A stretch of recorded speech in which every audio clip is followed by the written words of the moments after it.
Gurdev students, very good morning. In last period we discussed about nutrition in plants and today's topic is nutrition in animals. So first we discussed about what is nutrition. Nutrition क्या है? So the process through which food is taken into the body and the nutrients food is taken into the body and nutrients are absorbed and utilized is called nutrition. समझ में आया? वो process जिसके through हमारी body food को intake करती है, food लेती है और उस फूड में से जो न्यूट्रिएंट्स हमको मिलते हैं वो हम एब्जॉर्ब करते हैं और यूटिलाइज करते हैं. इस प्रोसेस को बोलते हैं nutrition. Few important steps to turn food into substances that the body can use. अब कुछ ऐसे इम्पॉर्टेंट स्टेप्स होते हैं जिसमें कि बॉडी फूड को कुछ इम्पॉर्टेंट न्यूट्रिएंट्स में चेंज करती है. तो first step is ingestion. Ingestion means taking food into the body, body में फूड को इनटेक करना. Second is digestion, break down of food into simple substances. अब जो फूड हमने लिया है उसको और भी सिंपल सब्सटेंस में ब्रेक डाउन करना so that it can be absorb by the body, ताकि वो बॉडी में एब्जॉर्ब हो सके. Third step is absorption. Absorption is transport of digested food particles. अब जो हमने न्यूट्रिएंट्स हमने एब्जॉर्ब किए हैं, हमारी बॉडी ने एब्जॉर्ब किए हैं, तो वो न्यूट्रिएंट्स हमारी बॉडी के सारे पार्ट्स में ट्रांसपोर्ट होते हैं. तो इसको प्रोसेस को बोलेंगे absorption. Then assimilation. Assimilation means movement of the nutrients from the digestive system into different regions of the body for energy, growth and maintenance of health. अब जो हमने हमारे न्यूट्रिएंट्स हमारी बॉडी के सारे पार्ट्स में चले गए हैं, different regions of the body, तो ये उस न्यूट्रिएंट से हमको एनर्जी मिलती है, हमारी बॉडी की ग्रोथ होती है और हमारी हेल्थ का मेंटेनेंस होता है. So it is called assimilation. And next step is egestion. So undigested food or waste food is eliminated from the body and this process is called egestion. So total processes are 5: ingestion, digestion, absorption, assimilation and egestion. Now we see digestion in different animals. So all animals do not take in or digest food the same way. सारे animals एक ही तरह से food नहीं लेते हैं और ना ही उनमें digestion की process same होती है.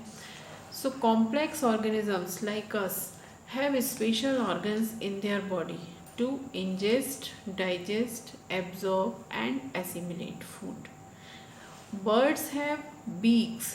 Birds में beaks होती है, उनकी चोंच होती है to pack food को लेने के लिए. Giraffe can pull some leaves and small twigs using its lips and tongue. So you have to learn the parts of the body they can help in taking food. Birds beaks, giraffe with lips and tongue. Frog uses its long sticky tongue. Mosquito uses its feeding tube to suck in blood. Hydra uses its tentacles. Paramecium uses cilia. Cilia, what is cilia? Hair-like structure in its body surface. Body surface पर hair-like structure होते हैं, बिल्कुल पतले पतले रोम होते हैं, उसको cilia बोलते हैं. तो उन cilia की help से paramecium अपना food लेते हैं. Amoeba performs all the steps of the nutrition process in one single cell. We see amoeba. This is amoeba. And it is a single cell structure. ये यूनिसेल्युलर होता है, सिर्फ एक सेल का बना होता है और इसमें one cell performs all the functions of the body. and it extends the false feet, ये फॉल्स फीट होते हैं, ये इनको एक्सटेंड करते हैं। और यदि कोई, जैसे यहाँ पर ये है एक स्ट्रक्चर, लाइक स्ट्रक्चर है, ये फॉल्स फीट है, तो यदि यहाँ पर कोई फूड है तो ये अपना स्ट्रक्चर इस तरह से बढ़ाते जाते हैं। ये फॉल्स फीट इन्होंने इस तरह से बढ़ाया, अब ये फूड इसके अंदर आ गया बिल्कुल। तो इस तरह से ये क्या करते हैं, फूड को इनटेक करते हैं।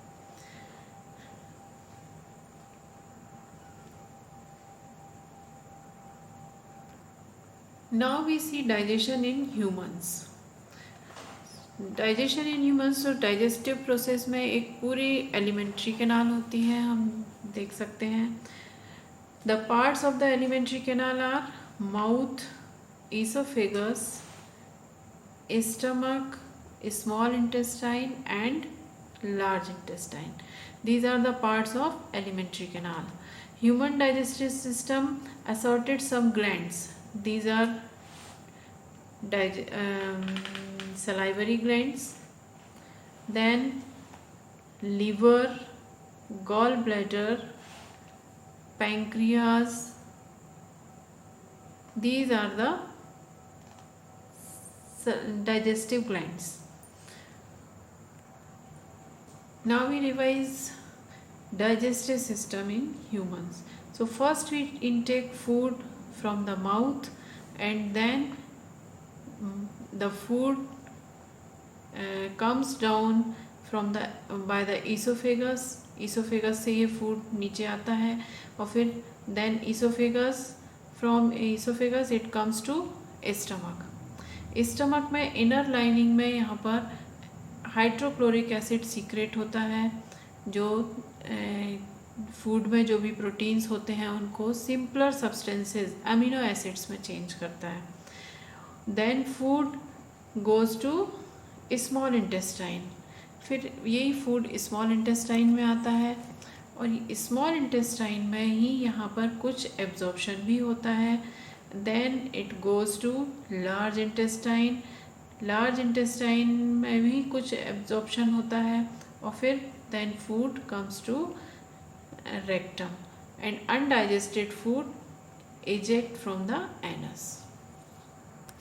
Now we revise types of teeth. There are 4 types of teeth. First is incisors. सामने के जो टीथ होते हैं हमारे incisors होते हैं, and its function is to bite food.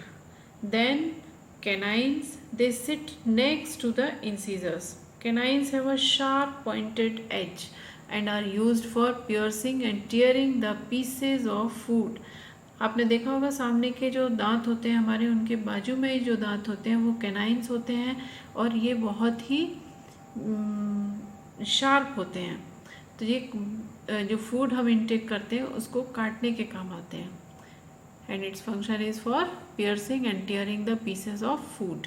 Then premolars, these are premolars and then molars. Premolars and molars broad. Premolars are broad. We use them to crush and grind food. इनका हम use इसलिए करते हैं कि भोजन को और grind किया जा सके. Then molars. Molars are larger than premolars. Premolars से बड़े होते हैं and help in grinding the food. So these 4 types are food.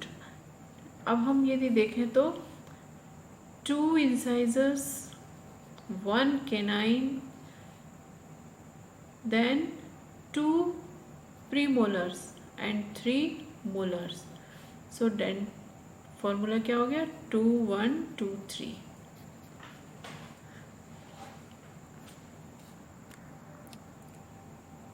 Now we see the process of digestion. So in this process we see, in this process, after the food is swallowed, it slides down the esophagus. Esophagus is also called the food pipe, and esophagus connects the mouth to the stomach. ये stomach को connect करता है, esophagus से stomach connect होता है. Here we can see esophagus and stomach.